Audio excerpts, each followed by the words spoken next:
Vivimos el tiempo del fin. Hoy se sigue aumentando la ciencia y la tecnología, sobre todo en los 7 países más ricos de la tierra, el denominado Grupo de los 7. Países donde el rey de Tiro tiene el 66.66% de toda la riqueza del planeta. El resto se divide en los demás países del mundo. En el tiempo del fin, estas son las 7 cabezas del gran dragón escarlata, el rey de Tiro, el adversario, de las cuales los Estados Unidos de Norteamérica es la cabeza principal. Una superpotencia en el campo geopolítico, económico, ciencia y tecnología, etc. Y especialmente en el campo militar. Ubicada en el hemisferio norte occidental, constituye una pieza fundamental del panorama profético, dado que conforme a la profecía bíblica, el último cuerno grande del macho cabrío debe salir de ese lugar geográfico.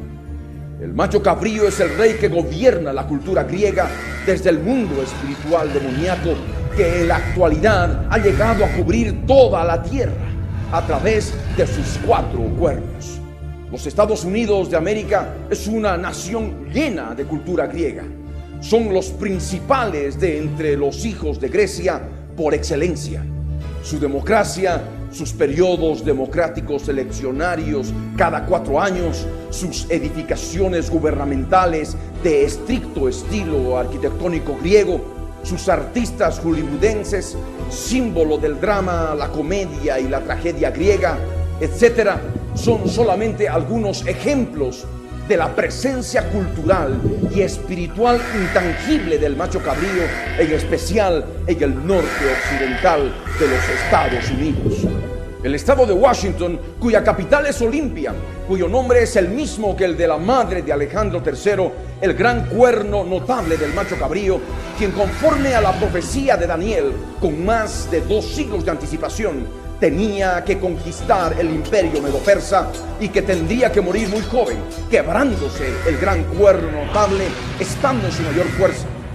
En este mismo estado está situada la ciudad de Seattle, a orillas del lago Washington, de donde se divisa el Parque Nacional Olímpico y la península olímpica, cuyo monte más alto es el Monte Olimpo. Bill Gates III ha nacido en Seattle y todo este entorno cultural griego, conocido desde niño en organizar Juegos Olímpicos con familiares y amigos, más tarde así también lo haría con la gente de Microsoft y sus famosas microolimpiadas. Un hombre que debido a sus grandes riquezas pondría su corazón como corazón de Dios, sintiéndose Dios mismo, cometiendo el mismo y horrible pecado que cometieron primero el Abadón y después Lucero, el rey de Tiro, en la eternidad pasada. A este hombre la profecía de Ezequiel lo denomina como el príncipe de Tiro, porque forma parte del reino de Tiro, cuyo rey es el rey de Tiro, Lucero o el adversario, aquel ser espiritual que debido al pecado del género humano en el Edén tiene potestad y gobierno sobre toda la creación terrestre hecha del polvo de la tierra, con poder sobre todos los reinos del mundo y la gloria de ellos. Todas estas cosas el rey de Tiro ofreció al Señor Jesús, el cual las rechazó con la palabra. En el tiempo del fin habría un hombre que no las rechazaría. Así como el pueblo judío rechazó a Jesús, que vino en nombre de su Padre, aquella parte del pueblo judío que no es fiel al Dios de la Biblia recibiría a un nuevo Dios que vendría en su propio nombre. Hoy, Tommy Lapid, líder del partido político hebreo Shinni, con sus correligionarios atacan al Dios de la Biblia y presentan al nuevo Dios de la era de las computadoras que prepara los nuevos lanzamientos de Microsoft y que vive en algún lugar de Seattle. We don't want to obey religious laws in our daily lives. Tommy Lapid is a television personality who entered into the political arena to run in last year's elections. The party he leads has one platform: stop the religious. We have to fight this phenomena and explain even to them that it's wrong what they are doing, that we are living now in a time of computers and God is living somewhere in Seattle and preparing the next issue of Microsoft. Did you say God is living somewhere in Seattle? Yes. Did you say God is living somewhere in Seattle? Yes. Did you say God is living somewhere in Seattle? Yes. No hay pecado más terrible para Dios que los seres que Él creó quieran tomar su lugar, quieran ser igual que Dios. Es un pecado inmundo, es un pecado asqueroso. En la Biblia son especificados 3 seres que se caracterizan por querer ser como Dios. 2 de ellos son seres espirituales. Uno es el Abadón y el otro es el rey de Tiro o Satanás. El tercero es un ser humano, el príncipe de Tiro, el hombre de pecado, el hijo de perdición. El Abadón, también llamado el Apolión o la primera bestia, fue derrotado en la eternidad pasada junto con sus ángeles que se rebelaron con él y fueron hechos prisioneros en el abismo donde permanecen en la actualidad. Después, el rey de Tiro, aquel que estuvo en el Edén como serpiente antigua, también llamado Lucero, el gran dragón, porque se rebeló al igual que el Abadón, fue arrojado a la tierra, donde todavía anda libre con todos sus ángeles rebeldes, los espíritus inmundos. Por elementales principios de guerra espiritual, sabemos que debido a la desobediencia del género humano llamado Adán, en el Edén, todos los espíritus inmundos, en especial Satanás, la serpiente antigua, tienen la potestad de alimentarse del polvo de la tierra. Y está escrito: y el Señor Dios dijo a la serpiente: por cuanto esto hiciste, maldita serás entre todas las bestias y entre todos los animales del campo. Sobre tu pecho andarás y polvo comerás todos los días de tu vida. Génesis capítulo 3, verso 14. Toda la creación terrestre, en especial el género humano, es hecho del polvo de la tierra. Está escrito: con el sudor de tu rostro comerás el pan hasta que vuelvas a la tierra, porque de ella fuiste tomado, pues polvo eres y al polvo volverás. Por la palabra profética revelada en la Biblia, sabemos que el llamado príncipe de Tiro, siendo hombre, se enaltecerá en su corazón a causa de sus riquezas acumuladas y multiplicadas, y pondrá su corazón como corazón de Dios y dirá: yo soy Dios, como está escrito en Ezequiel 28, versos 1 al 10.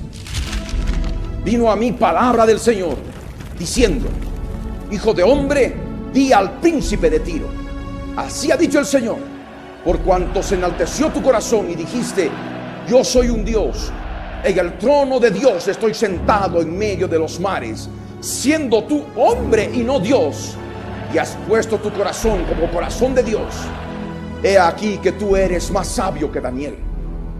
No hay secreto que te sea oculto. Con tu sabiduría y con tu prudencia has acumulado riquezas y has adquirido oro y plata en tus tesoros. Con la grandeza de tu sabiduría en tus contrataciones has multiplicado tus riquezas, y a causa de tus riquezas se ha enaltecido tu corazón.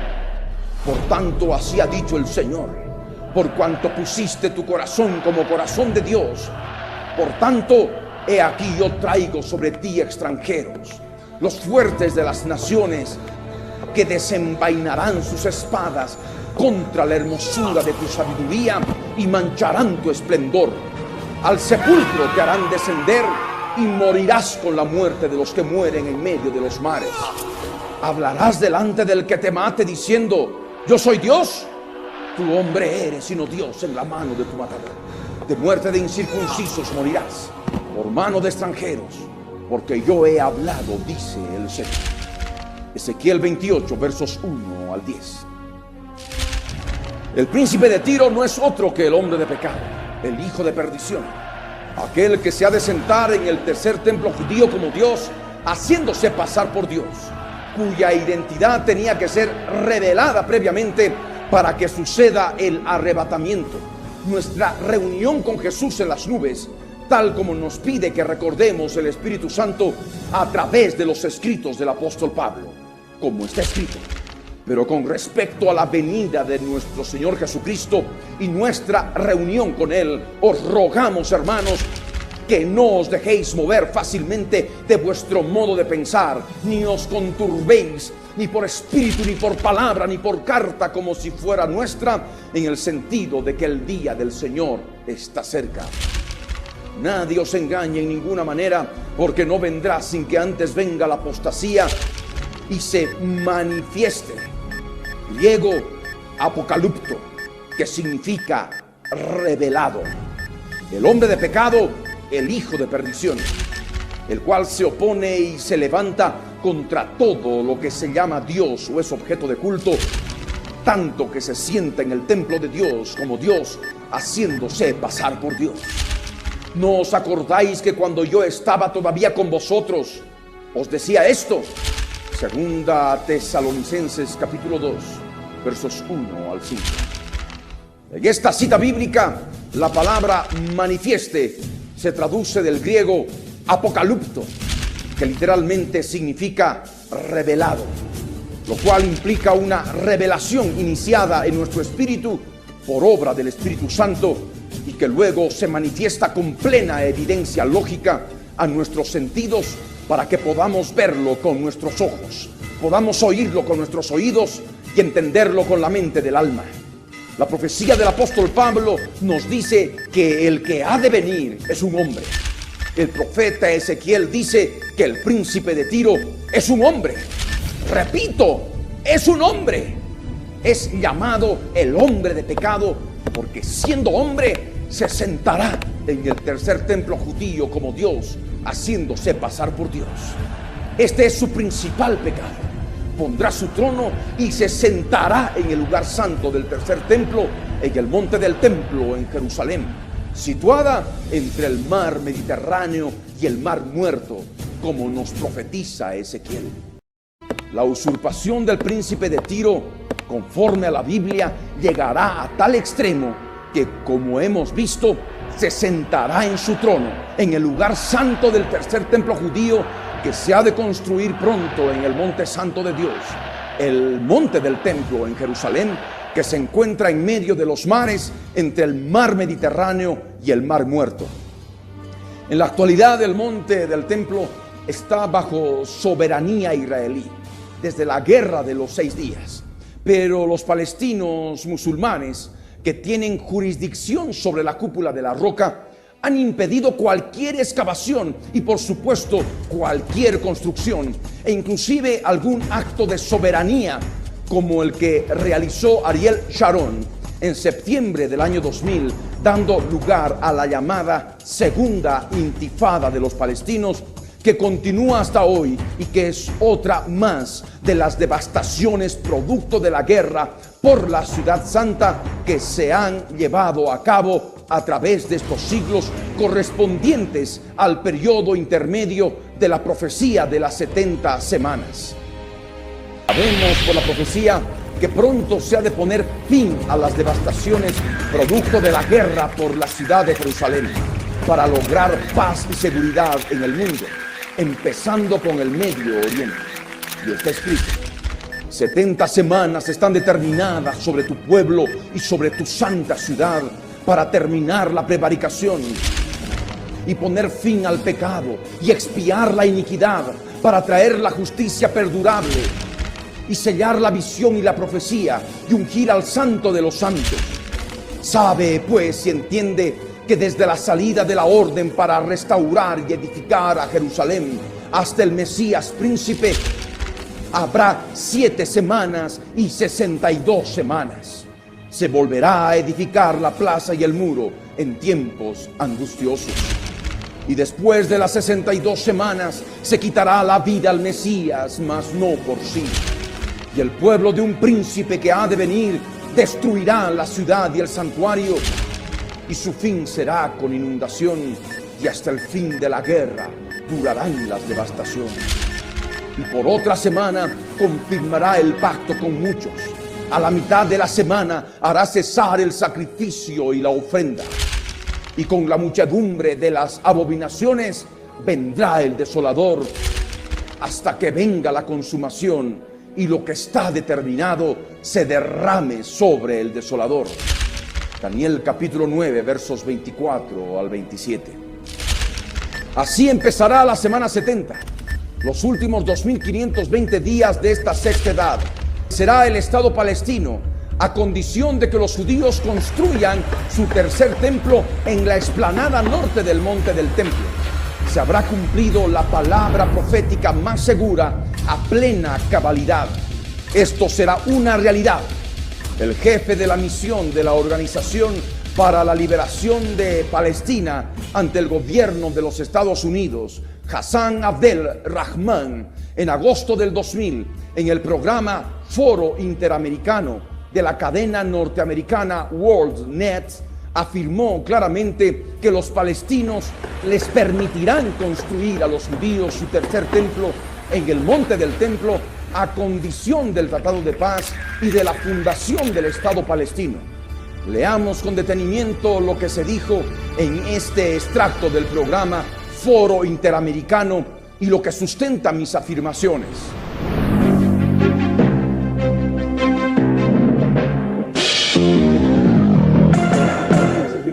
Entonces los palestinos están dispuestos a compartir la ciudad de Jerusalén. Estamos dispuestos a dividir y compartir. En otra palabra, la parte oeste es israelí, la parte este es palestina, y la ciudad no es una ciudad dividida. Y los israelíes no quieren compartir la ciudad. No, absolutamente. Pero explique precisamente la razón. Es decir, ¿qué está ubicado en Jerusalén este que es tan importante también para los israelíes? Para los israelíes, no sé, ellos alegan que el templo está en la parte este.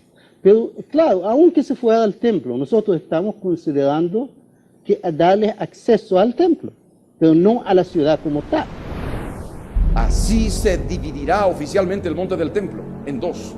Una parte estará en poder de los sacerdotes judíos oficiando su sacrificio diario y continuo, y otra parte, aquella que fue el patio de afuera en los dos anteriores templos, estará en poder de los gentiles, los palestinos musulmanes, con su actual cúpula de la roca. Se habrá cumplido la profecía de Apocalipsis 11, versos 1 y 2 en su primera parte.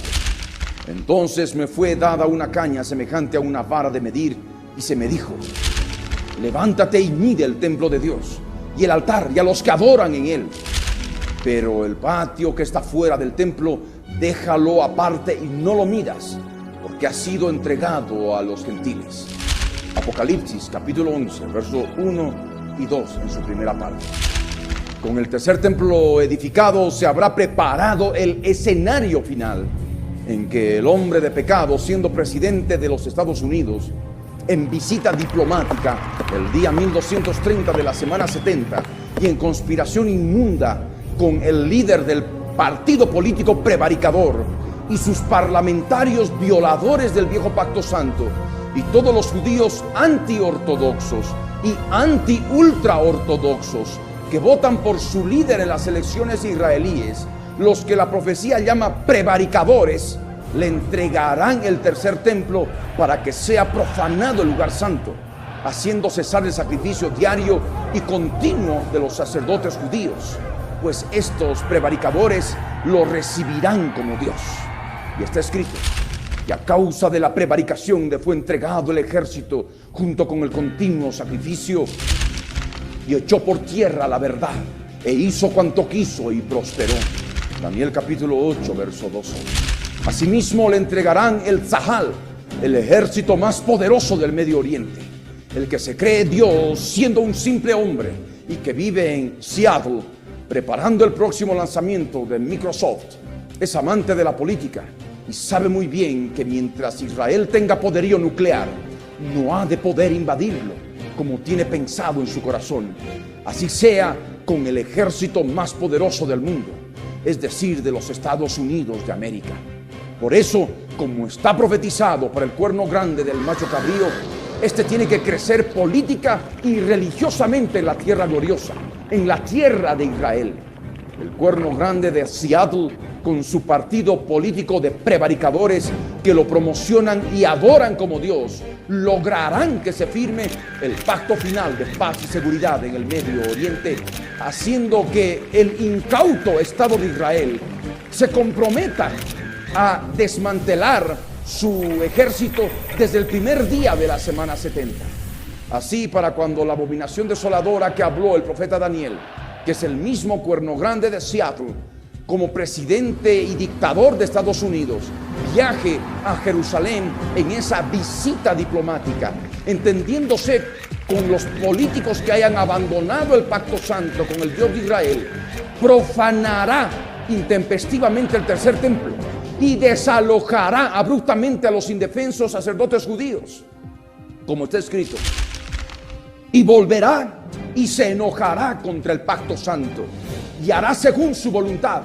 Volverá pues y se entenderá con los que abandonen el santo pacto, y se levantarán de su parte tropas que profanarán el santuario y la fortaleza, y quitarán el continuo sacrificio y pondrán la abominación desoladora. Daniel capítulo 11, verso 30 en su segunda parte y el verso 31.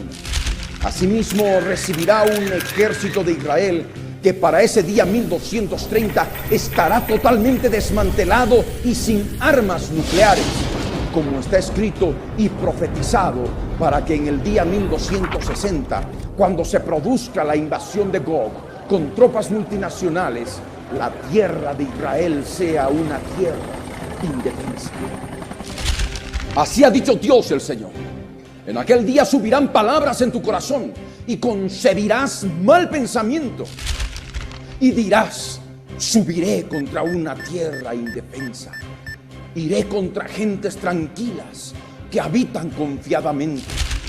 Todas ellas habitan sin muros y no tienen cerrojos ni puertas, para arrebatar despojos y para tomar botín, para poner tus manos sobre las tierras desiertas y apobladas, y sobre el pueblo recogido de entre las naciones, que se hace de ganado y posesiones, que mora en la parte central de la tierra. Ezequiel 38, versos 10 al 12. Inmediatamente después de que el Señor Jesús profetizó la destrucción del segundo templo, profetizó la existencia de un tercer templo que sería profanado en el día 1230 de la semana 70 por la abominación desoladora que nos habló el profeta Daniel, que también es llamado por el apóstol Pablo como el hombre de pecado, el hijo de perdición, al cual el profeta Ezequiel lo denominó como el príncipe de Tiro. Por tanto, cuando veáis en el lugar santo la abominación desoladora de que habló el profeta Daniel, el que lee, entienda. Entonces los que estén en Judea huyan a los montes. El que esté en la azotea no descienda para tomar algo de su casa, y el que esté en el campo no vuelva atrás para tomar su capa. Mas ay de las que estén encintas y de las que críen en aquellos días.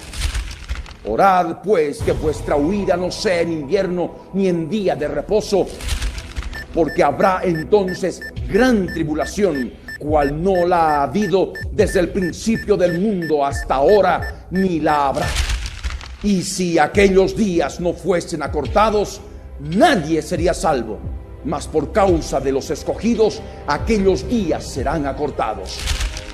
Entonces, si alguno os dijere: mirad, aquí está el Cristo, o mirad, allí está, no lo creáis. Mateo 24, versos 15 al 23.